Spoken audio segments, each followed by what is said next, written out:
Thank you for watching another UPCI Music Ministry video on YouTube.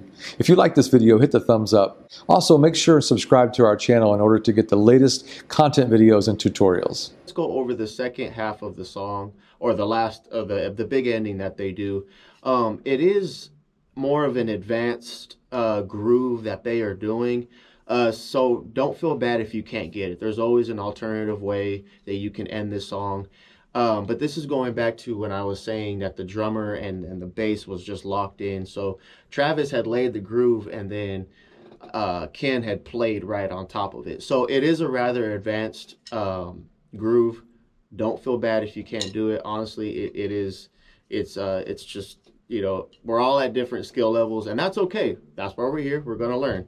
So for starters, let's go ahead and go over it. So the snare hits are...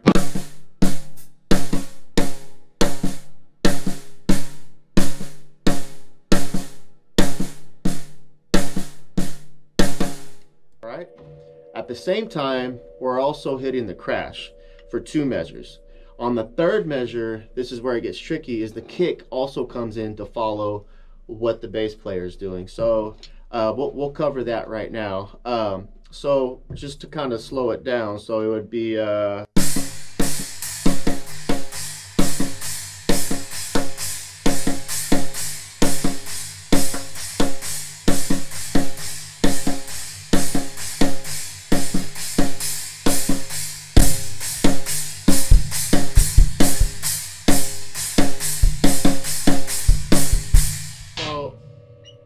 That's where it gets sort of tricky. Now, an alternative way, if that's too confusing, or you catch yourself slipping over it, over that end thing, you can also just ride the crashes. So it'll sound something like...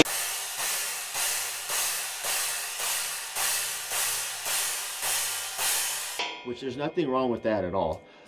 So as long as you are still laying your foundation and staying right with the click or staying right with the band without speeding up or slowing down just to get this this last end groove, make sure that you find a way that just like, you know, riding the crash, you can just stay locked in. Like I said, it is a rather advanced song, and don't feel bad if you can't hit every single thing that that the drummer is doing. Like I said, the drummer on this album is Ken Sharp, and he's an incredible musician, an incredible drummer. So we're all here to learn together, and I hope you enjoyed today's lesson, and I hope to see you guys soon.